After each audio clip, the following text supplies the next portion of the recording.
আজকে আমি এখানে অনেকের মাথায় লাল টুপি দেখতে পাচ্ছি। এই লাল টুপিগুলো 15.5 বছরে রক্তে লাল বাংলাদেশের প্রধান চিহ্ন। সারা বাংলাদেশ ফ্যাসিবাদের কবলে পড়ে ছোপ ছোপ রক্ত আর খাড়ি খাড়ি লাশের দেশে পরিণত হয়েছিল। পাঞ্জাবের জগতে একটি বিশ্বস্ত নাম শাবাব এথনিক ওয়্যার। বহু মা তার সন্তান হারিয়েছেন, বহু বোন তার স্বামী হারিয়ে বিধবা হয়েছেন, বহু কচি শিশু তাদের বাপ হারিয়ে এতিম হয়েছে। শুধু তাই নয়, আমরা জানি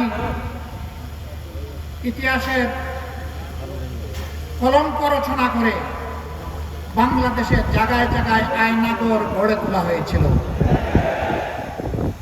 আয়নাগরে থাকা মজলুমরা এখানে আছেন, আপনাদের সামনে তারাও বক্তব্য রেখেছেন।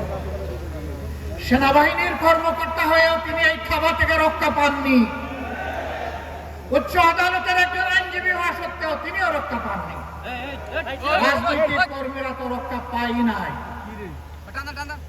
বহু মা এখনো তার হারানো সন্তানকে আর ফিরে পায় না।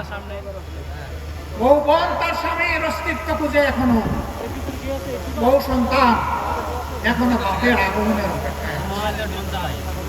আমরা জানি না তারা বেঁচে আছে কিনা, কিন্তু মানবিক হিসাব নিকাশ বলে সম্ভবত দুনিয়ায় আর তারা নাই। তাদের আত্মীয় স্বজনরা জানেন না তাদের খবরগুলো।